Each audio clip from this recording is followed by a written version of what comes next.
Lord be with you. A reading from the Holy Gospel according to Luke. As Jesus continued his journey to Jerusalem, he traveled through Samaria and Galilee. As he was entering a village, 10 lepers met him. They stood at a distance from him and raised their voices, saying, "Jesus, Master, have pity on us." And when he saw them, he said, "Go, show yourselves to the priest." And as they were going, they were cleansed. And one of them, realizing that he had been healed, returned, glorifying God in a loud voice. And he fell at the feet of Jesus and thanked him.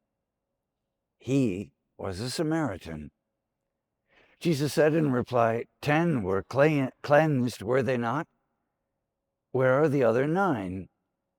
Has none but this foreigner returned to give thanks to God?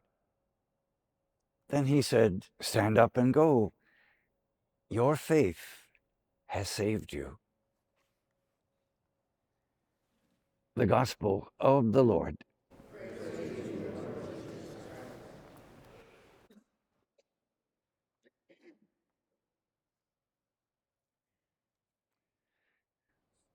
Do you remember this song? Don't it always seem to go that you don't know what you got till it's gone? Joni Mitchell did a much better job of singing it in her classic song, Big Yellow Taxi. I think she penned and sings in eternal truth that there are so many things in our lives that we simply take for granted until they're taken away. I took my faith for granted as a young man until I lost my faith in the Jesuit novitiate, making the spiritual exercises. I can look back and see that as one of the great dark graces that God gave me, but it was growing up in a pious Catholic family. I just took my faith for granted until the Lord made me recognize in a very dramatic way that faith is a gift, never to be taken for granted. I took my eyesight for granted until I was struck with blepharospasm and for 6 years had difficulty opening my eyes. I never take my eyesight for granted. I take my skin for granted until in the last year I've had 3 bouts of skin cancer and had to go under the surgeon's knife. Aren't there so many gifts in our lives that we take for granted until they're taken away? I take the stability of our government for granted until you read what's happening over in Russia with the collapse of democracy in the Soviet Union, the collapse of democracy in Hungary with Viktor Orban taking over. So many things we take for granted until they're taken away. Until very recently, I simply took my own American citizenship for granted. We live here in this country with great freedoms. I no longer take my citizenship for granted. Isn't it always the case that so many things we take for granted until they're taken away? Today's gospel, a familiar one, Jesus is journeying to Jerusalem and he travels through Samaria and Galilee. He's traveling in these in-between spaces. You might say these luminous spaces. As he goes into Samaria, he's going into unfamiliar territory where he's not welcomed. And as he enters the village, 10 lepers meet him. They stand at a distance because the law forbade that lepers would have any contact, and they would have to shout out the words, "Unclean, unclean." because the causes of leprosy were unknown, was feared to be a very contagious disease. We had a little taste of that, just a little taste of that, when we went through the coronavirus pandemic. Fearful of touching one another, afraid of catching the disease. This is the plight of those lepers who stay at a distance and only shout out, "Jesus, Master, have pity on us." Undoubtedly, they had heard of his healing power. And Jesus doesn't even have to touch them. He just sends them to the priests, because that was what was prescribed by Jewish law. Go show yourselves to the priests, and they'll verify that you're healed, and then you can come back to the community. And notice that it's as they are doing what they were told that they're healed. And of course, the most famous section of this story is 9 continue on their way. Obviously, they were happy that they were healed, anxious to be returned to the community. But there's the one who returned to Jesus to say thanks. I've often thought about, if I were in that 10, would I return to say thanks? And the sad answer is, I'm not sure I would. Jesus didn't say, if you're healed, come back and say thanks. He said, go to the priests. And me being rather dutiful, I might just, well, he told me to go to the priest. That's what I'm going to do. Hey,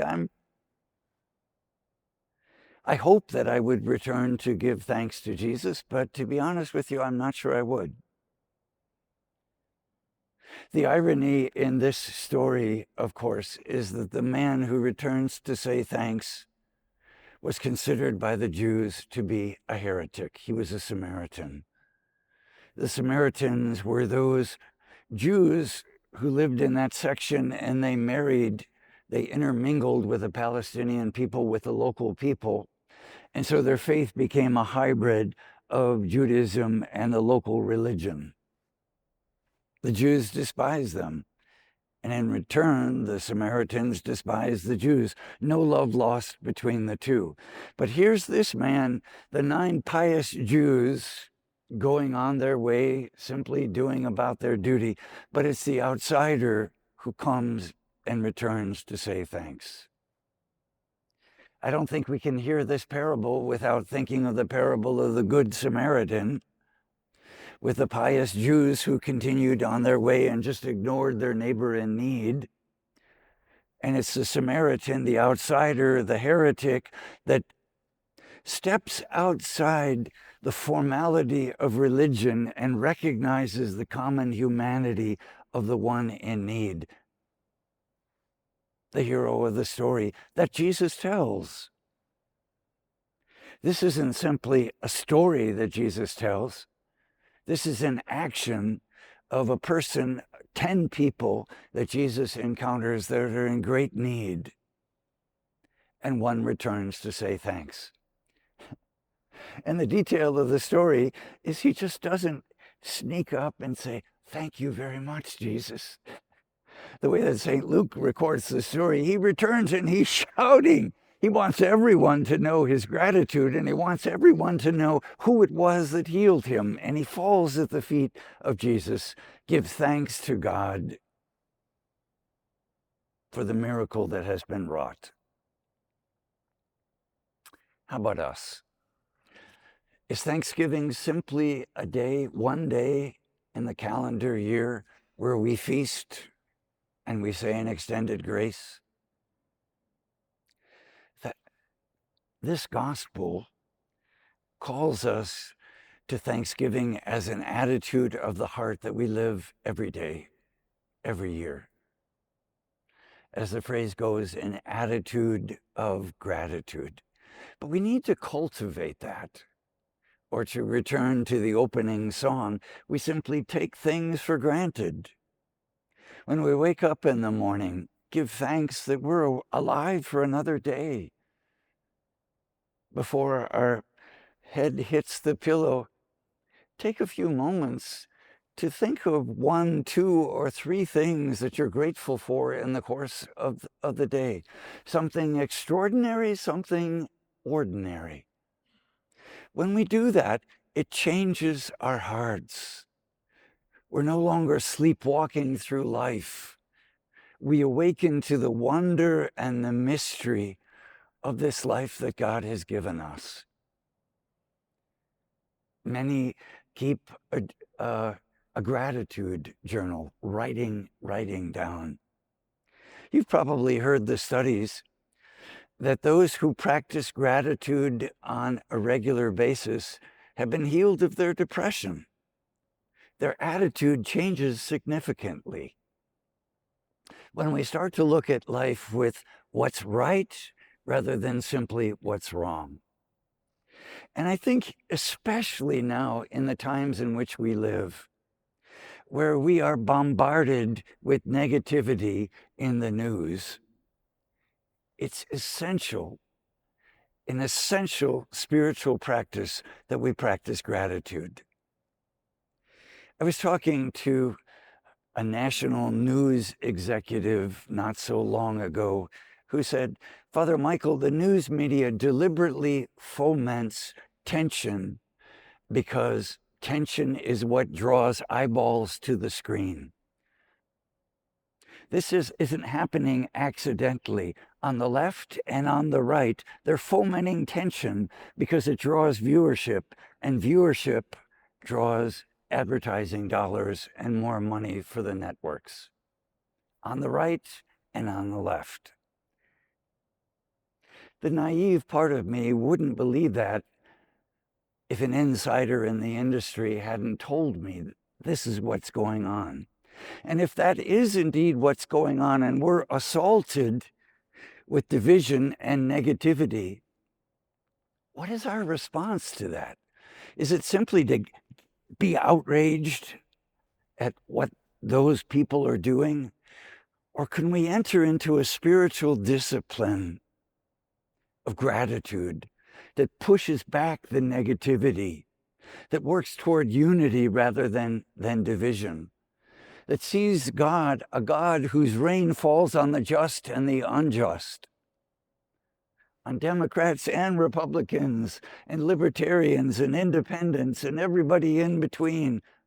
God's grace, magnanimous love shed to all of us. We don't see that unless we cultivate that attitude, unless we work toward that.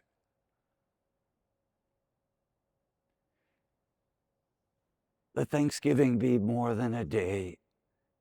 Let it be the attitude with which we approach our lives, because there is so much to be grateful for. Let's say thanks for it now, before it's taken away. Amen.